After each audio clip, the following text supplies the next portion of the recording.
Hello students, आज हम लोग जो है ए स्टेबल मल्टी वाइब्रेटर देखेंगे IC 555 को यूज़ करके। लास्ट लेक्चर में हम लोगों ने मोनोस्टेबल मल्टी वाइब्रेटर देखा था, लास्ट वीडियो में बोल सकते हैं।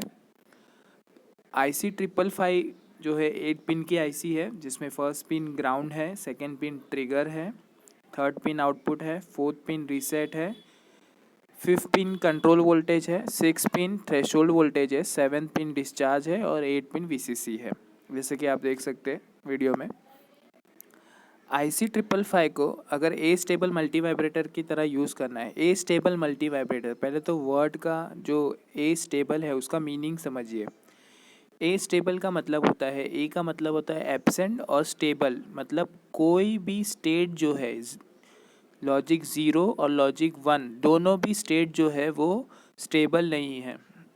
इसका मतलब थोड़ी देर के लिए लॉजिक 1 आएगा, फिर उसके बाद थोड़ी देर बाद लॉजिक 0 आएगा, उसके बाद वापस थोड़ी देर के बाद लॉजिक 1 आएगा। तो ये कंटिन्यूस ऐसे चलता रहेगा, लॉजिक 1 लॉजिक 0 लॉजिक 1 लॉजिक 0। तो कोई भी स्टेबल स्टेट में नहीं रहेगा, स्टेबल वैल्यू में नहीं रहेगा, फ्लक्चुएट्स होता रहेगा। Logic 0 logic 1 logic 0 logic 1। जैसे कि यहाँ पे सिंपल से ब्लॉक में हम लोग देख सकते हैं, ए स्टेबल मल्टी वाइब्रेटर की सर्किट है, LED कनेक्टेड है, थोड़ी देर के लिए ऑन हो रही है, थोड़ी देर के लिए ऑफ हो रही है। अब कितनी देर के लिए ऑन है, कितनी देर के लिए ऑफ है, वो रजिस्टर और कैपेसिटर की वैल्यू पे डिपेंड होता है। ए स्टेबल मल्टी वाइब्रेटर को बनाने के लिए उसका कनेक्शन कैसे है वो पहले ध्यान दीजिए।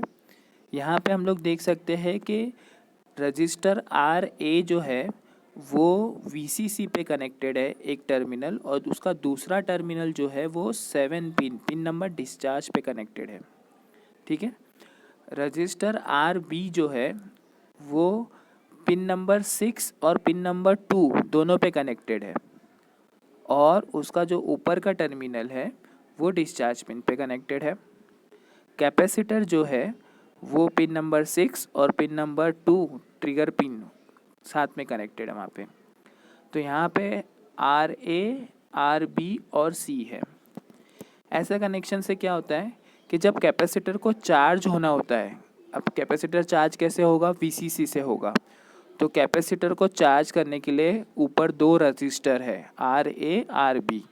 अब जितनी ज़्यादा रजिस्टर की वैल्यू होगी उतना ज़्यादा टाइम लगेगा कैपेसिटर को चार्ज करने के लिए। ठीक है। तो कैपेसिटर के लिए चार्जिंग के लिए RA और RB है। ओके। और कैपेसिटर जब डिस्चार्ज होगा, चार्ज होने के बाद, तो कैपेसिटर डिस्चार्ज होगा रजिस्टर RB के थ्रू। RB के थ्रू जब डिस्चार्ज होगा तो उसको टाइम लगेगा, जितना ज़्यादा रेजिस्टेंस रहेगा उतना टाइम लगेगा डिस्चार्ज होने के लिए। तो जब कैपेसिटर चार्ज होगा उस वक्त आउटपुट हाई होगा, और जब कैपेसिटर डिस्चार्ज हो जाएगा उस वक्त आउटपुट लो रहेगा। यही प्रिंसिपल पे काम करता है ए स्टेबल मल्टी वाइब्रेटर। अब इसकी वर्किंग समझते हैं। पहले हम लोग जो है चार्जिंग टाइम समझते हैं, मतलब जब आउटपुट हाई होगा और LED ऑन होगी। जैसे ही पावर सप्लाई दिया जाता है उस वक्त कैपेसिटर के पास जो वोल्टेज होता है वो 0 होता है। जब कैपेसिटर के पास वोल्टेज 0 रहेगा तो ऊपर का कंपैरेटर पे जो थ्रेशोल्ड वोल्टेज के वहाँ पे है, थ्रेशोल्ड वोल्टेज प्लस पे, वहाँ पे 0 वोल्ट आएगा। इस वजह से अपर कंपैरेटर का आउटपुट जो है वो लो रहेगा, और लोअर कंपैरेटर के पास जो नेगेटिव टर्मिनल है वहाँ पे भी 0 वोल्ट है। अब इस वजह से नेगेटिव पे कम है तो लोअर कंपैरेटर का वैल्यू हाई रहेगा। तो R के पास 0 है, S के पास 1 है।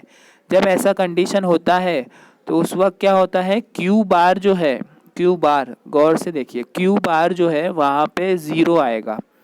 जब Q बार 0 आएगा तो ट्रांजिस्टर बंद रहेगा।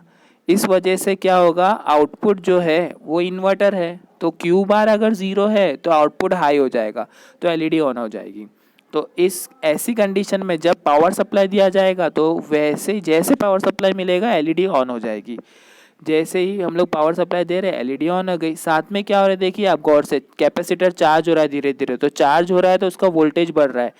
जैसे ही वोल्टेज जो है वो पहुंचता है उसके कंडीशन पे 1.6 के पास, मतलब 1.6 के पास अगर वोल्टेज पहुंच जाएगा तो देखिए क्या होगा, जैसे ही 1.6 के पास वोल्टेज पहुंच गया 1.66, तो माइनस पे पिन पे 1.66 आ गया लोअर कंपैरेटर की। देखिए लोअर कंपैरेटर देखिए वहाँ पे 1.66 आ गया।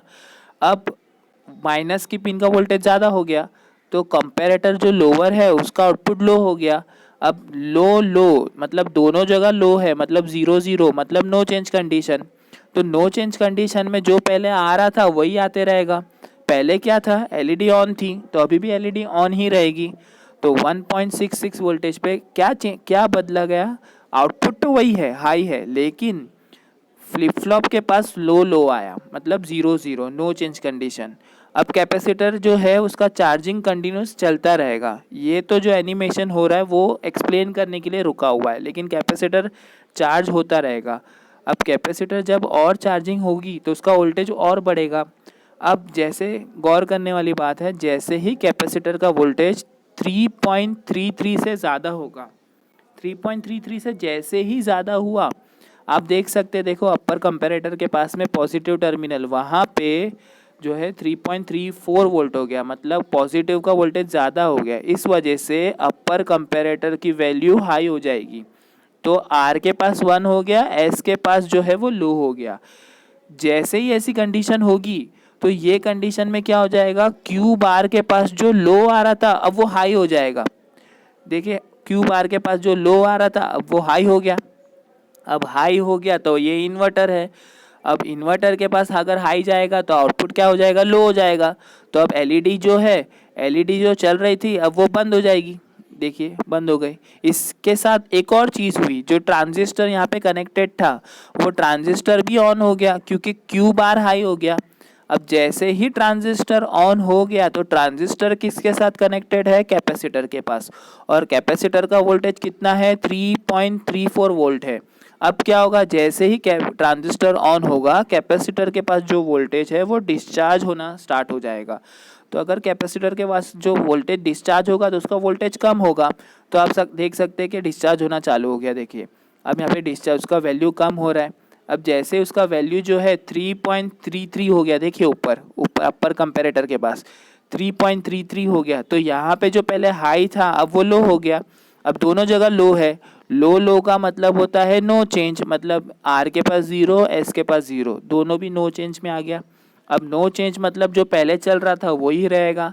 पहले क्या हुआ था, उसके पहले एलईडी बंद हो गई थी, ट्रांजिस्टर ऑन हो गया था, तो ऐसी कंडीशन पे वापस वही रहेगी, क्योंकि नो चेंज कंडीशन है। नो चेंज मतलब कोई बदलाव नहीं होगा। अब कैपेसिटर ऑन रहेगा, अब कैपेसिटर पहले भी ऑन था अभी भी ऑन रहेगा।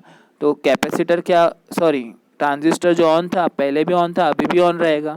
अब कैपेसिटर डिस्चार्ज हो रहा था और डिस्चार्ज होते रहेगा, देखिए और डिस्चार्ज होते रहेगा, तो कैपेसिटर का वोल्टेज और कम हो रहा है। आप देख सकते हैं 2.6, 2.5, 2.4 हुआ। जैसे ही 1.65 के नीचे जाएगा, जैसे ही 1.65 के नीचे जाएगा, देखिए यहाँ पे हाई पहले लो आ रहा था अब हाई हो गया। अब जैसे ही यहाँ पे हाई हुआ तो क्यू बार पहले हाई था अब लो हो गया। तो इन्वर्टर क्या करेगा, इन्वर्टर उसका उल्टा कर देगा, मतलब एलईडी को चालू कर देगा, तो एलईडी चालू हो गई। तो ये सर्किट में एलईडी ऑन कब होगी, जब कैपेसिटर चार्ज होगा। और चार्जिंग कैसे होगी, RA/RB से चार्जिंग होगी कैपेसिटर की। और डिस्चार्जिंग कैसे होगी, डिस्चार्जिंग RB के थ्रू होगी। तो जब कैपेसिटर चार्ज होता रहेगा उस वक्त तक आउटपुट हाई रहेगा, और जैसे ही कैपेसिटर डिस्चार्ज होगा उस वक्त आउटपुट लो हो जाएगा। और ये सारी फंक्शनिंग जो है वो अंदर की सर्किट की वजह से हो रही है। होप आपको एज टेबल का वर्किंग समझ में आया है। नेक्स्ट वीडियो में हम लोग एज टेबल कैसे बनाना है, कितनी देर के लिए, एग्जाम्पल 1 सेकेंड के लिए ऑन रखना है और 1 सेकेंड के लिए ऑफ रखना है, तो ऐसा सर्किट बनाना है तो हम लोग एज टेबल मल्टी वाइब्रेटर के लिए बना सकते हैं उससे। जैसे डेकोरेटिंग लाइट्स होती है, थोड़ी देर के लिए ऑन थोड़ी देर के लिए ऑफ, तो वो एज टेबल मल्टी वाइब्रेटर से हम लोग बना सकते हैं। तो कोई भी ऐसी सर्किट जहाँ पे पल्स चाहिए या स्क्वायर वेव चाहिए या रेक्टेंगुलर वेव चाहिए, तो उस सर्किट में astable multivibrator use होता है। होप आपको ये वीडियो समझ में आया होगा।